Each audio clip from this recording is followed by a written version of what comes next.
Hi, you've tuned in to the Sunday message from Sunnyhill Church, Ferndown. To learn more about us, including our gathering times, midweek groups, plus other messages and content, visit us online at sunnyhill.church/Ferndown. We believe you'll be blessed and transformed as you listen today. My name's Adam. I'm one of the leaders here at Sunnyhill Ferndown. Let me just get my camera on. There we go. Is it following me? Yes, it is. Look at that. Magic. It's magic. Okay, so I'm just going to dive straight in this morning, okay? There's a video I want to show you. I was driving into Ferndown last week, and I saw this. Okay, I was driving behind. This is me driving. I know I shouldn't be filming while I'm driving. So wrong. I've got a magnetic thing, so we're all good. But I was following this, and it just confused me a little bit. I just thought it was interesting.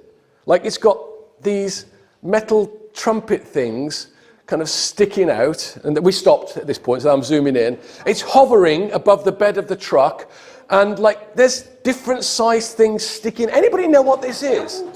Sorry? I don't know. I don't know. It looks. I was just intrigued by the whole thing and thought that just looks weird. Right? There it is in all its glory. I thought, well, that's just weird. It's metal, it's big, it's got these pipes, different shapes, different sizes, but look like trumpets sticking out at different angles. Do you want to know what it is? I've no idea. In fact, what I did, I took this image and I put it into Google image search. Has anybody ever done that? Yeah. It's brilliant. Like it finds the most obscure things. So I put this into Google image search. Guess what it said? Your image didn't match any results. Like nothing. Not even Google knows what this is. Like, but I gave it a name. I called it a mega trumpet manifold. Right? Manifold just means lots of pipes sticking out, right? Mega, it's big, and trumpet because you've got those little trumpet things. So a mega trumpet manifold, that's what it is. Sorry? An MTM. Yeah, an MTM, exactly, yeah. But there's at least, I was thinking there's at least one person in the world who knows what this is. Right? At least one. Probably more, but there's at least one who knows exactly what it is, exactly what it does, which way it goes up, what connects to what. They know exactly how the mega trumpet manifolds benefits society, all right? Because it does, I'm sure. Because maybe they made it, or maybe they're a mega trumpet manifold installer, all right? That's a job, right? Maybe you could get work experience as an MTM installer, and they put them into places that need them, all right? I'm going to just stop there and I'm going to read you a verse from the book of Acts, okay? We'll come back to it. It'll make sense, I promise. So the book of Acts, I don't know if you know, chapter 2 of the book of Acts is really important because it charts the beginning and the rise of the early church. All right, Acts chapter 2 is kind of where it all explodes. It's when the church moves from black and white, if you like, into color. It's the big turnaround. All the disciples are in the upper room together, they're praying, and then they all come out on the streets. And it's an amazing chapter 2, because at the end of the chapter, it says like 3,000 men give their lives to Jesus and are baptized on this day. And suddenly the church is this big thing. It was a few disciples, and now it's this big thing. But before that happens, when the disciples come out onto the streets, people are confused. People are looking at them, and they're speaking in various languages, and they're praising God, and they're wondering what's going on. This is what verse 12 of Acts chapter 2 says. It says, so this is the people who were around in Jerusalem seeing this happen. They say their heads were spinning. They couldn't make head or tail of any of it. They talked back and forth, confused. What's going on here? They were saying to each other, what's going on? In fact, some of them think, these guys must be drunk. Because what they're doing, it just doesn't make sense. They're saying, what's going on here? So I've called my message today, what's going on here? What's going on here? Because as I was looking at this, and I was thinking about this morning, I had a bit of a revelation. The light came on about how this can be a bit of a picture of this. Like, it can be a bit of a picture of the church, right? Now, I've been attending church in one form or another for pretty much all my life. And in that time, I've been in and seen many different types of churches, different denominations, different styles, different dress codes, different musical ensembles, different types of buildings, different decor. But in all the different churches that I've been into and experienced a worship service, I've been fairly relaxed because I have a decent inkling about what's going on because I've been in church all my life. I kind of know what the point is. There was one time when we were on holiday and we went into a church service and the church service was in Polish. In that service, I had no idea what was going on, all right? But mostly I go into a church and I know pretty much what is going on and what to expect. So because I'm used to this, everything that we do here in this church seems quite normal to me. It seems perfectly natural and normal. But maybe if you're in here for the first time, you look at this about what's going on, or maybe you can remember the first time you came into this church specifically, but any church really. Maybe the first time you went in and you looked at it and you were like, what's going on here?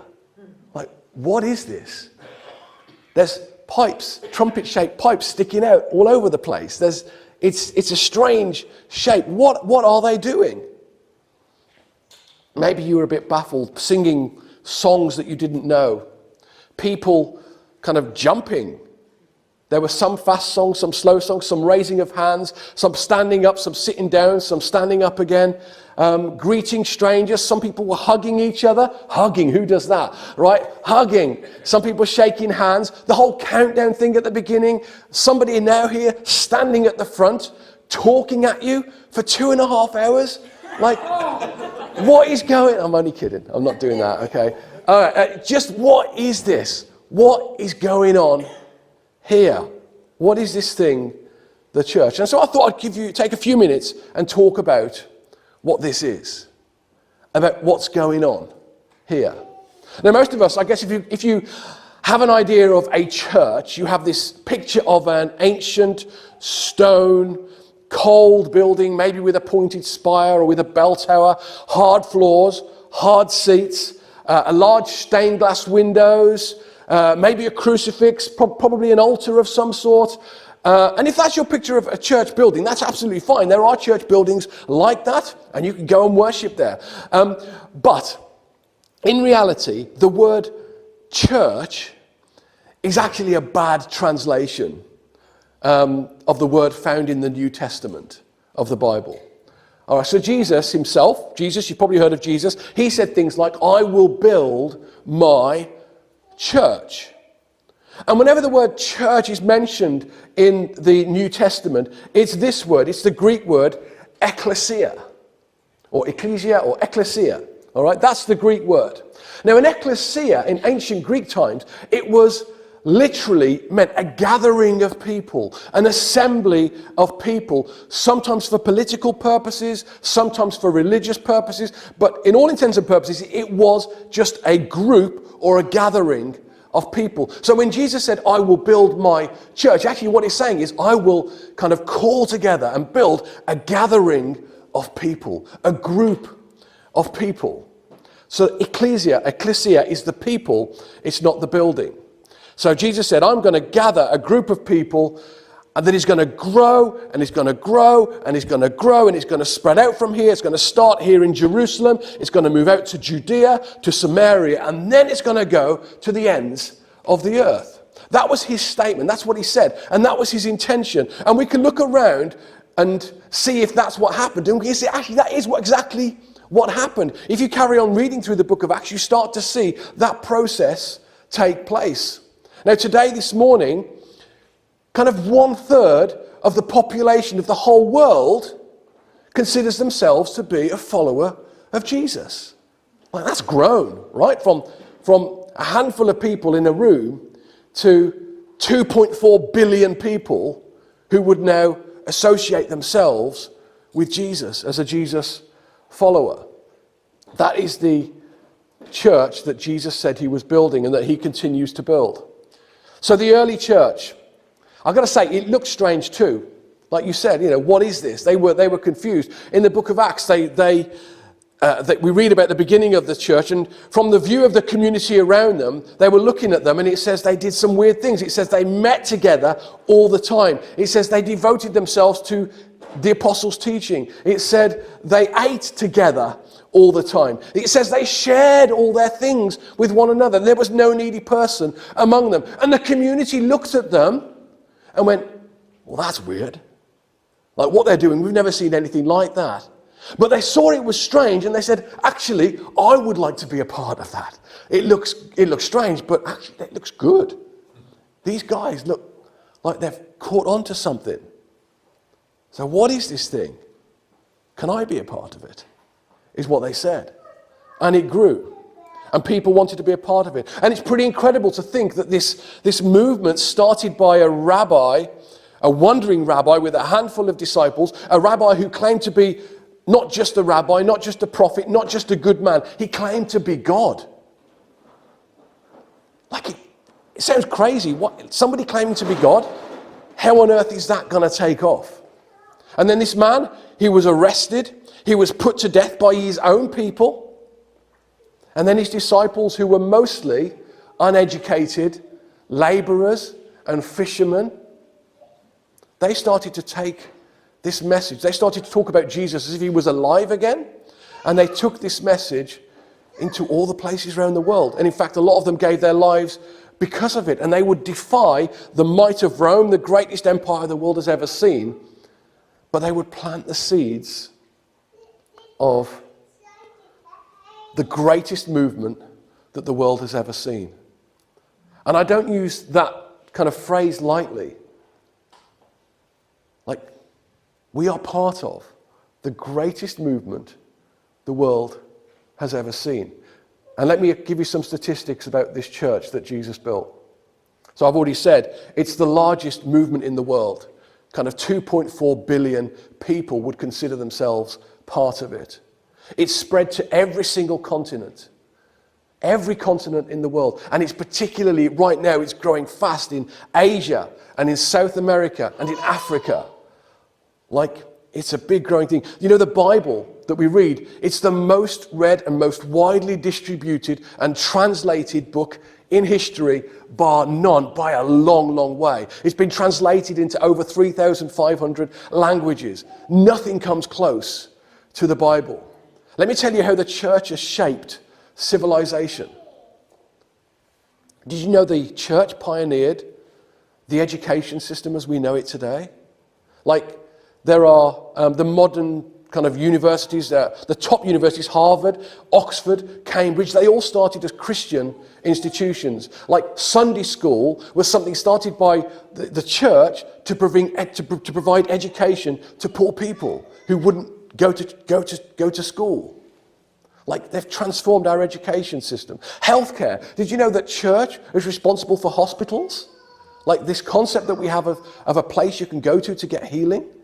Because the church pioneered that. And even now around the world, in developing countries, more than 50% of healthcare in developing countries is provided by Christian organizations. It's amazing. Charity and social work, organizations like World Vision and Compassion and the Salvation Army, they serve millions of people every single day, giving them help. Human rights. You know that Christianity and the church played a key role in ending practices like slavery. Like, it's astonishing. Promoting civil rights and promoting women's rights. The church was right at the heart of these things. Here we go. Human rights and social justice. Do you know our concept here in the West of justice, equality, and dignity? They all come from a Christian worldview. Before Jesus, these things weren't heard of. It was every man for himself. You would take what you can. But Jesus changed all that. And his church was the means by which he did that. the arts and the music. Again, particularly in Western culture, some of the greatest works of art and some of the greatest pieces of music and literature were inspired and commissioned by the church. Science.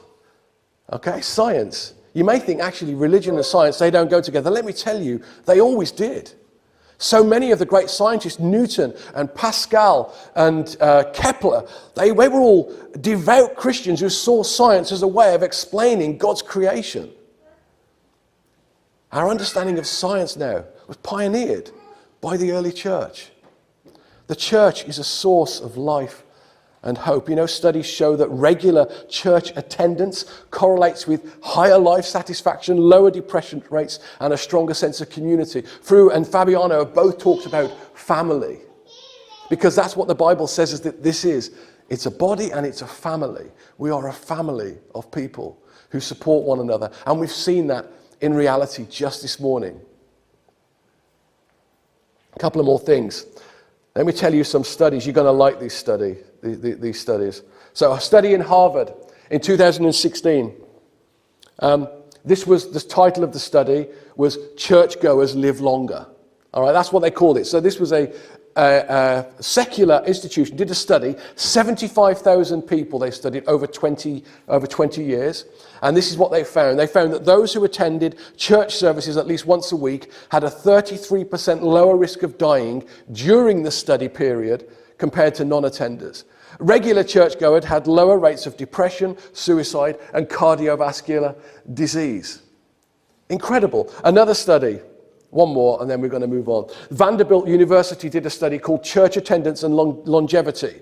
And this is what they discovered, that attending church regularly reduces the risk of early death by 55%. Like, you're welcome. Well done for being here today.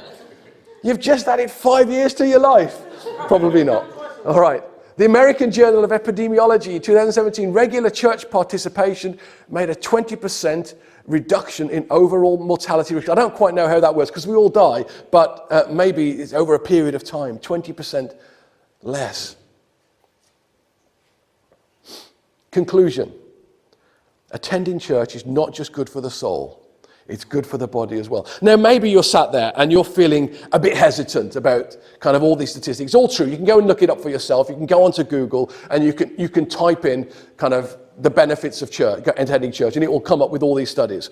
And coming to church, I get it, can feel strange. Like, what's going on here? It feels like a mega trumpet manifold, right? It can feel a bit weird. It can feel unfamiliar. But what if I told you that behind this, there is something even more significant going on? You see, the church isn't just a weekly gathering. It's not just a building. It's not just a religious institution. It's the most powerful movement in history, one that has changed nations, it's transformed lives, it's brought hope to billions of people. Why? Because at the heart of it is Jesus. I just want to spend a few moments talking about Jesus, and then we're going to finish. Jesus is the reason the church exists. He is the reason it has endured. He said, I'm going to build my church. His church, by the way. I'm going to build my church. He said, and the gates of hell won't be able to stand against it. And once God sets his mind on doing something, you can bet it's going to happen. And that's what has happened. Jesus is the reason it brings hope to the world. But here's the most important thing. I'd love to invite you to start attending church, maybe this church, maybe another church, if you don't already. There are many compelling reasons why you should. It's not about that. The most important thing is knowing Jesus personally. The Apostle Paul said, it's the most important thing. He said, there's no greater thing than knowing Jesus. He said, everything else in my life is like rubbish, it's trash, compared with knowing Jesus. And I guess that's what my invite to you today is. You can know Jesus personally. You can have a relationship with him. He welcomes everyone. He welcomes people no matter their past, no matter their history, no matter their doubts, no matter how far they feel away from God. You are welcome to come to him. And the reason that Jesus left the throne room of heaven to come down to earth like he did 2,000 years ago. The reason he did that was simply to invite us back into a relationship with God. Because if you read through the Bible, you start to understand this picture that our sin, the wrong things we do, separates us from God, and we needed a way back. And Jesus said himself, he said, I am the way. I am the way back to God. He said, I am the truth and I am the life. No one comes to the Father but except through me. So Jesus this morning is the answer, and he's inviting you not just into church, but into a life-changing relationship with the Father. And when you say yes to him, you don't just join a movement. You step into your very own, the purpose that you were created for. All right, Romans 10 says this: if you declare with your mouth that Jesus is Lord and believe in your heart that God raised him from the dead, you will be saved. It's very simple. If you declare with your mouth that Jesus is Lord, and if you believe in your heart that God raised Jesus from the dead, you will be saved. And if that's you today, I want to invite you to take that step, to declare with your mouth, to believe in your heart.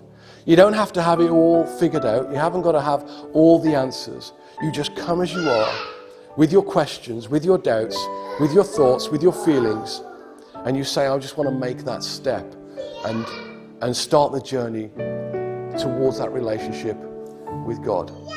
And if that's you today, what I'm going to do, I'm going to pray a prayer in just a moment. And I'd love you to pray this prayer with me. Okay, if you'd like to do that, you can do it quietly in your heart. You can do it out loud if you want to. But we're going to bow our heads. Let's all bow our heads and close our eyes. And we're going to pray this prayer. Just pray the words after I pray them. It's going to be a short prayer. It says this: Jesus, I know I need you. I believe you died for me and you rose again. I ask for your forgiveness and invite you into my life. Be my Lord and Saviour. Help me follow you from this day forward. Amen.